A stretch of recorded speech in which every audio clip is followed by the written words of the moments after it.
bona tarda de nou. Mare, pare, famílies monoparentals. La varietat de formes de família és gairebé infinita i sembla ser que certs sectors molt extremistes segueixen empenyats en negar la realitat de que el món és divers. La necessitat de crear espais segurs, de que les lleis igualitàries estiguin actualitzades i de, al final, aconseguir una societat més madura és el que ha provocat el sorgiment d'iniciatives com la de les nostres participants d'aquesta tarda. Tenim a la Cati. Bona tarda, Cati. Molt bona tarda. Tenim el David. Molt bona tarda. Bona tarda, Olga. Bona tarda. Benvinguts i benvingudes. Teniu un punt en comú, que és el d'acompanyar a les famílies, sobretot que representen la diversitat, però sobretot famílies trans, que són coses que es dificulten i que és, diguéssim, la pantalla més difícil, diguéssim, del col·lectiu LGTBI. M'agradaria començar amb tu, Cati, des de la teva entitat. Explica'm com sorgeix la necessitat que us va impulsar a crear l'entitat. Quin era el context que us va fer dir això és necessari? Sí, això va ser al voltant de l'any 2001, que ja començaven a aflorar famílies de dues dones o de dos pares que havien o bé adoptat els infants o bé una de les dones havia fet una reproducció assistida i entre 4 o 5 famílies es van posar en contacte per la necessitat de mostrar els models de família als seus infants. És a dir, nosaltres som dues dones lesbianes i no som les úniques del món. Hi ha moltíssima més gent que té una família com la teva. I aleshores aquesta necessitat de mostrar als infants i que tinguessin un entorn semblant a la seva família va ser la motivació inicial. Però després van haver moltíssimes més coses que es van resultar importants per a les famílies LGTBI. Olga, a Crisalis em dóna la sensació que és una mica l'exemple, el paradigma de la necessitat d'associar-se que hi ha a vegades a la vida, que les circumstàncies i les mancances creen necessitats i de forma autodidacta naixeu. Crisalis va néixer el 2013 i va ser un grup de famílies que es van trobar amb aquesta realitat a casa seva i no tenien informació, no tenien referents on poder demanar consell i recolzament i gràcies a aquestes famílies que el 2013 es van ajuntar, van crear Crisalis i van treballar molt per les seves criatures, avui en dia fa 7 anys que està aquí i seguim amb aquest camí de lluitar pels drets de les nostres criatures i sobretot l'acompanyament. D'aquí una estona m'agradaria fer una miqueta de retrospectiva, sobretot de saber com ha sigut l'evolució en quant a lleis, sobretot, després em posareu al dia, però abans, David, parla'ns d'Eufòria. Tu ets el portaveu a Catalunya? Sí, correcte. Eufòria és una entitat a nivell estatal, famílies transaliades, com diu el propi nom, el sentit més ampli de família, acompanyament tant a famílies, menors trans, adolescents, majors d'edat, lluitar, reivindicar aquesta llei estatal trans que parlaves, molt i molt important i necessària, i batallant en diferents àmbits, queda molt per fer, s'han aconseguit drets, però no ens hem de conformar, llenguatge inclusiu, visibilització de persones no binàries, drets, no es demana una altra cosa que drets que són tan necessaris. Cati, a famílies LGTBI ajudeu també a gent de totes les edats i acompanyeu en situacions on la identitat genera molta confusió també, no? Sí, perquè tenint en compte que les famílies LGTBI tenim infants amb totes les identitats i amb tota la diversitat. Aleshores, sí que és veritat que, a poc, perquè és quelcom que a les famílies els hi costa de compartir, si l'infant ha patit bullying a l'escola, és quelcom que encara ens costa molt de compartir, o fins i tot aquest acompanyament. Però és una de les tasques que nosaltres també fem. Per entendre una mica com és l'estat actual, quines eines hi ha, si fa poc, fa molt que hi són, m'agradaria tractar un exemple pràctic. Jo tinc una filla que, després que jo li he posat Barbies i l'habitació rosa, em diu, no, jo soc Miquel. Què passa en el nostre país en una situació així? Responc jo? Qui vulgui. Endavant, David. Per sort, cada vegada són més les famílies. Jo sempre dic el mateix, que la desinformació crea por. Quan es té coneixement i la informació, doncs no es té por, i el que s'ha de fer és fàcil des de fora quan diuen no, quines famílies més... No, si aquí els valents són els menors, no?, que lluiten per demostrar la veritable identitat.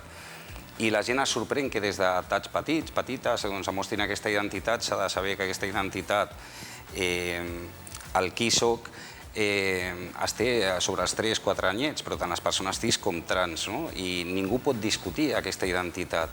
Ara bé, la gent ha d'entendre que quan contacten amb nosaltres aquestes famílies no és per una senyal puntual, que el meu nen un dia es disfressa de princesa, és el més normal. Normalment contacten quan aquests signes, per exemple aquest que comentaves, evident, fins i tot tenen pensat un nom, canviar la vestimenta, trenquen amb això, perquè clar, és que de vegades si fem un exercici de tancar-nos als ulls, que t'anomenin amb un nom que no t'has identificat, t'abasteixi com la societat creu que t'ha de vestir, perquè s'ha basant únicament amb els genitals per dir quin és el teu sexe, no? I s'ha de, sobretot, remarquem molt que ens assignen un sexe basant-nos amb els genitals, de vegades s'encerta i d'altres no. I quan no s'encerta s'ha de corregir, s'ha d'acompanyar aquesta persona. No cal córrer, però tampoc adormir-se, i realitzar, quan toqui aquest trànsit, tenen una maduresa brutal, normalment els menors trans, per trencar amb aquests esquemes. De vegades ho fan amb signes, comportaments, de vegades fins i tot ho verbalitzen. Estem parlant amb edats de 6, 5, 4... Cada nen, cada neni, és un món. Cada nen, cada nena, cada neni és un món, una situació. Doncs què s'ha de fer? Assessorar-se, informar-se. Conèixer aquí a Catalunya, per sort, disposem d'una llei autonòmica 11/2014, on hi ha uns drets tant en àmbit educatiu, informar-se, assessorar la família, seure amb calma. El que s'ha de fer és acompanyar el menor. Si no vull perdre el meu fill, he de respectar la seva identitat. I no és, de vegades, des de fora també, aquest sentiment de compassió, no? Ai, pobrets, no? Si no volen transmetre compassió, el que transmet més alegria, orgull que tenim un menor trans, perquè és així. I sobre els tractaments hormonals, quina incidència tenen en aquest procés? Com l'agilitzen o el dificulten? Bueno, jo és que el tema dels tractaments hormonals és una cosa molt personal, de cada nen, nena o neni. Actualment tenim una llei que no ens acompanya perquè obliga que les criatures s'hormonin durant 2 anys per aconseguir el canvi de sexe en el DNI. Llavors, a part que tenem una societat amb una visió molt binària, i a vegades hi ha criatures que es poden sentir aquesta pressió per prendre aquesta decisió per intentar encaixar a la societat. Llavors, hem de trencar amb això que sigui una obligatorietat. Lògicament, el tema de l'hormonació, tothom amb el seu cos és lliure de fer el que vulgui i ningú pot jutjar a una persona, tant sí o no. Però una persona trans no va implícit que s'hagi d'hormonar ni hagi de passar per una operació quirúrgica. I la situació ha canviat, ha millorat, ha empitjorat? Perquè tinc entès que en certs moments ha sigut el que tu diguessis davant dels metges i donava igual el tractament hormonal que portessis fet o no? Actualment, per fer el canvi de sexe al DNI, fa falta aquest certificat que digui que tu fa 2 anys que t'estàs hormonant. Llavors, jo sóc jo, no val la meva... Jo t'estic dient qui soc, no? Això és obligatori avui en dia. Per això el que deia el David, que aquesta llei transestatal l'hem de tenir ja, i això ha de... A més, quan parlem de les escoles, que seria el pas següent, és a dir, tots aquests menors que estan escolaritzats, sortosament aquí a Catalunya sí poden tenir, corregiu-me si m'equivoco, almenys dintre de la documentació interna, sí que poden tenir el seu nom en les llistes, a classe i tal. El canvi de nom sí. Sí, però, òbviament, el que no està correcte és que aquesta persona que està socialitzant-se ja amb la seva identitat, que arriba a final de quart de l'ESO, que li donen el certificat i en aquell certificat no pot tenir el seu nom. Això no és correcte i no pot tenir-lo perquè com que no té l'edat per poder-se hormonar, vull dir, és tot... És un peix que es mossega la cua i el pitjor de tot, des del meu punt de vista, i suposo que des del vostre també, és la injustícia que s'està produint amb aquests menors. i que per ser minoritaris no se'ls està donant la importància que tenen. Les lleis són discriminatòries i salta a la vista que fa falta actualitzar-les. Què passa quan aquesta discriminació ocorreix o passa a casa i hi ha una dificultat d'avançar? Sí, perquè són casos que... És terrible, això és terrible, sí, sí. Quan arriba aquest moment, jo crec que les famílies d'Eufòria i de Crisalis són, diguem-ne, són una flor que hem de protegir, que hem de donar suport, perquè això no passa arreu. Vull dir, els infants d'aquestes famílies han tingut una sort immensa. N'hi ha moltíssima gent que no té aquesta protecció. Jo com a docent ho he vist moltes vegades en els centres educatius. I, de fet, les unitats de salut mental del col·lectiu últimament han tingut moltíssima feina precisament per això, perquè la gent no ha pogut refugiar-se a casa dels amics, les amigues, en el col·lectiu del barri o on fos, perquè a casa la realitat era la que era i ens hem quedat tancats i tancades tots i totes. Efectivament, sí. Això està terrible. I perseguint aquesta voluntat i aquesta necessitat de que tot això s'expandeixi, utilitzar els models d'èxit, entre cometes, com a exemple de com es poden fer les coses bé, la tasca de formació i de generar eines cap a fora i de millorar la societat, com ho porteu a la vostra entitat, per exemple? Nosaltres sempre ho hem tingut clar. L'educació és cabdal, vull dir, tu un infant petit, i nosaltres ho hem vist moltes vegades, l'anar a fer contacontes, el treballar amb els infants des de ben petits, des de P3, P4, P5, si tu aquesta igualtat, aquesta equitat la portes a l'aula, aquests nens creixen d'una altra manera i evitem mals majors que al final, és a dir, a mi em preocupa el bullying, però no em preocupa tant com la prevenció, perquè el que si de veritat volem és evitar el bullying, hem de fer una bona prevenció abans, i aquesta prevenció passa per l'educació. I ha d'estar dintre de l'ideari de totes les escoles del territori. Que sigui alguna cosa residual o mira que original a l'escola d'allà, que novedós, no, això hauria de ser majoria. Exacte, sí. I, Olga, per exemple, aquestes formacions que feu a professionals són molt necessàries, imagino. Sí, sobretot a les escoles, perquè, clar, quan una criatura té aquest valor que diem que té, i aquesta fortalesa, i dona el pas i fa el trànsit, a l'escola és el seu lloc més d'entorn, més segur, el més seu proper, la seva vida social. Llavors aquí se'ls explica a l'equip docent el protocol que n'hi ha, com s'ha de tractar aquella persona i els drets que té. Llavors, doncs anem, se'ls fa una formació, se'ls fa també una xerrada a l'alumnat, també se li pot fer a les famílies, és perquè en aquell moment, que és aquest entorn el més proper a la criatura, estiguin al cas i el respectin com a persona.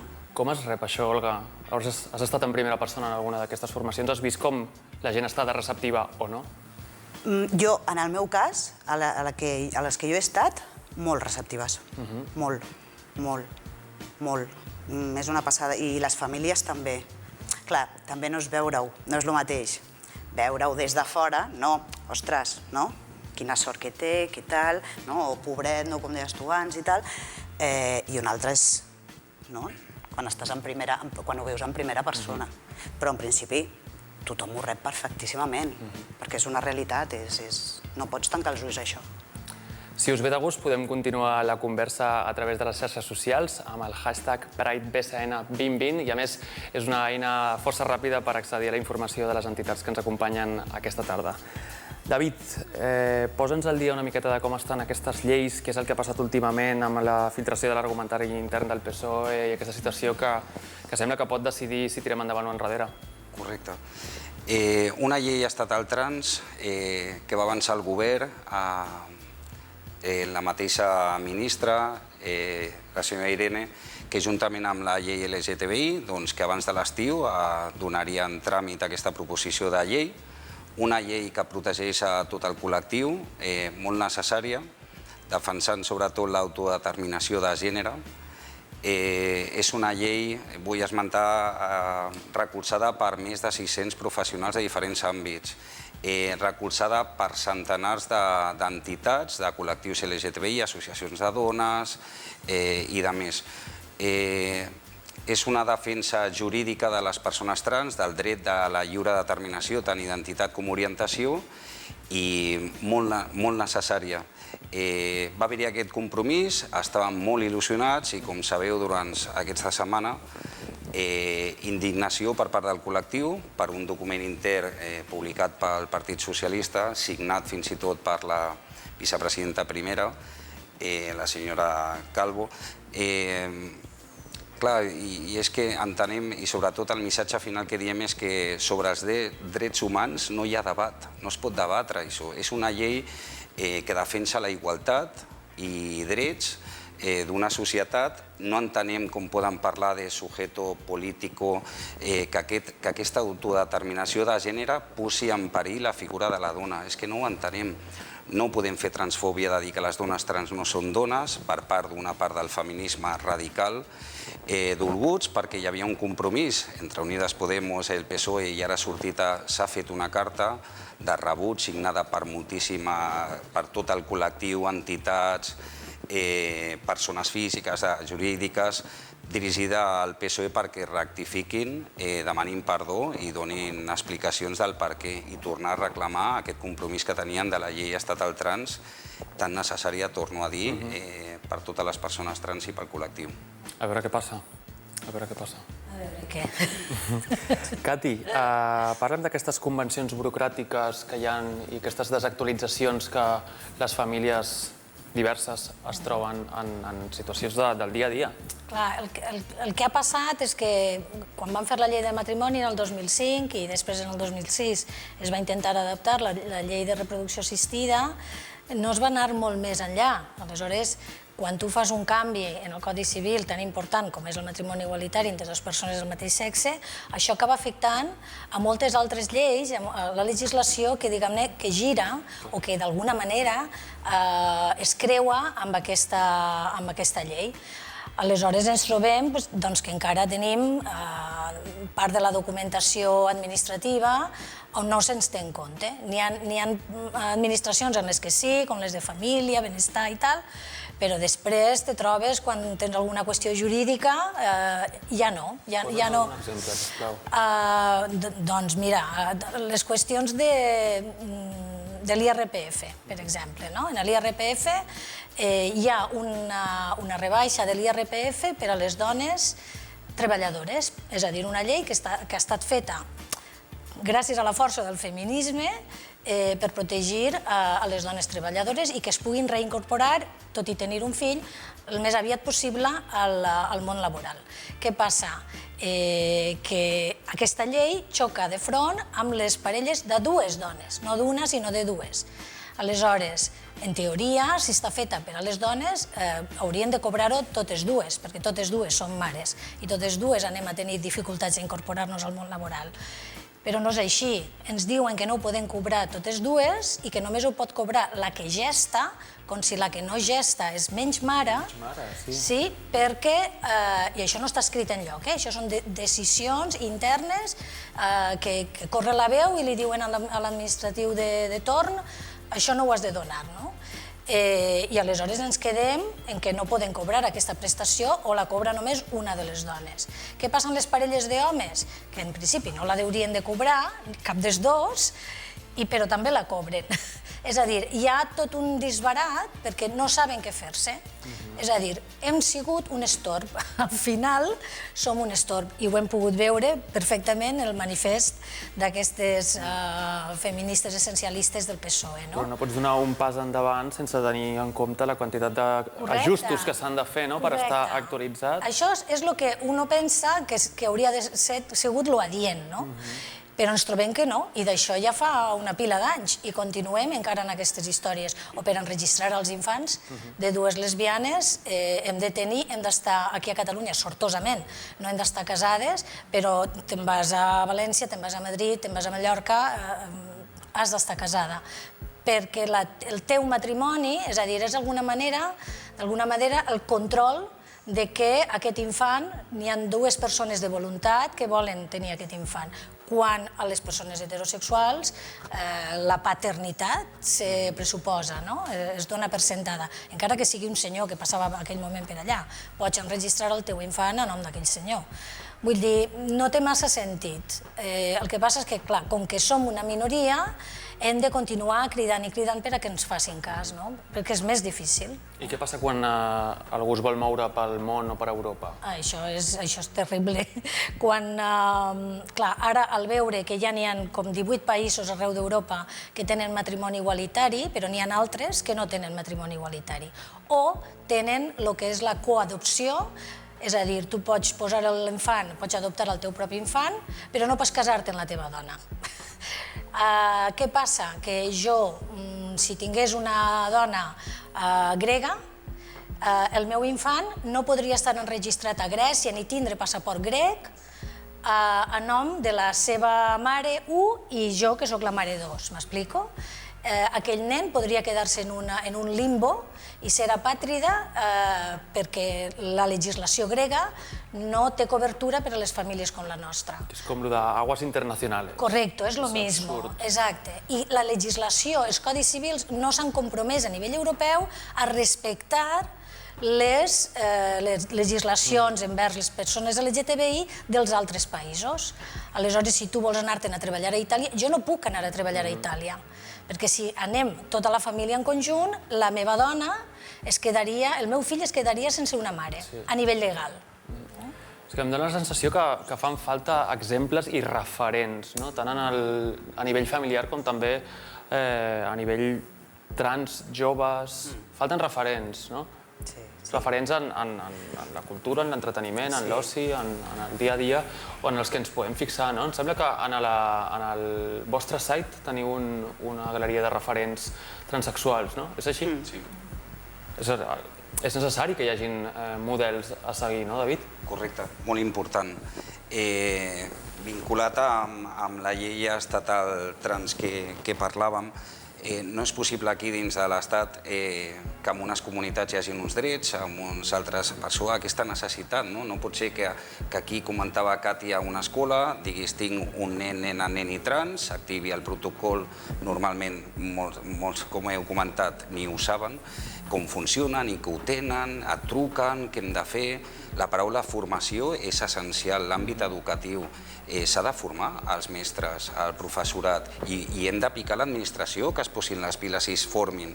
S'està fent inspectors, EAPS, AMPA, però clar, és que tirem moltes vegades de les entitats que hi anem, formem, qui millor que les persones trans per anar a fer aquesta formació.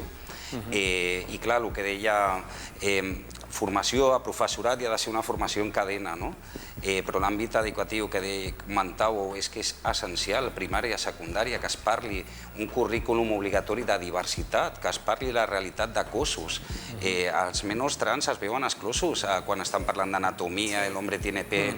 No genitalitzem la transsexualitat, però s'ha de parlar de la diversitat de cossos, i tenim exemples. Jo parlo sempre amb el meu fill, per exemple, miro deures, algun problema, no surt la Maria i la seva parella Antònia, diversifiquem, no?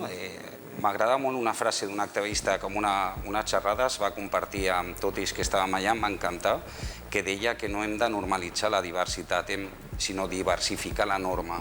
Em va encantar la frase.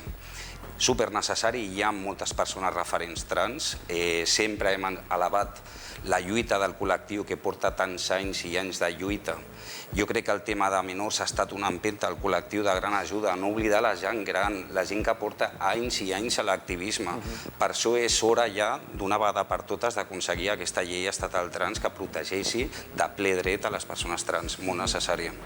2020 serà recordat com un any de moltíssims canvis i m'agradaria, abans de tancar, que em diguéssiu quina oportunitat tenim en un moment en el que estem fent com una mica de reset, tots i totes, els que estem receptius, les que estem receptives, hi ha gent que no, però llançar un missatge de quines oportunitats tenim de replantejar-nos i de reflexionar segons quines coses. Vols començar tu, Cati? Jo crec que fins i tot aquest programa, que ha sigut conseqüència una mica de no poder sortir al carrer, de no poder...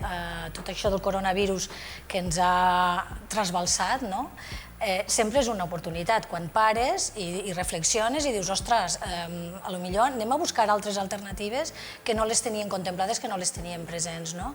I jo crec que després del que ha passat amb lo del PSOE, jo crec que això ens ha sacsejat moltíssim a tots, i no només als tres que estem aquí en aquesta taula, jo crec que a tot el moviment LGTBI i a gran part del moviment feminista els ha sacsejat. I crec que ahir tenim una oportunitat de dir, anem a veure, anem a replantejar-nos això, anem a parlar seriosament, anem a posar una agenda política i anem a treballar en aquest sentit.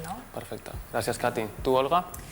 Bé, tot i haver estat aquests 3 mesos confinats i confinades i confinadis, en principi les entitats i tot el col·lectiu LGTBI ha seguit treballant, ha seguit allà a pie del canyón i així hem de seguir. Així hem de seguir i hem d'aconseguir drets iguals per a totes les persones. I tu, David, una conclusió final? Conclusió final. En ple segle XXI, que existeixin discursos d'odi i que discriminin persones, ho trobo...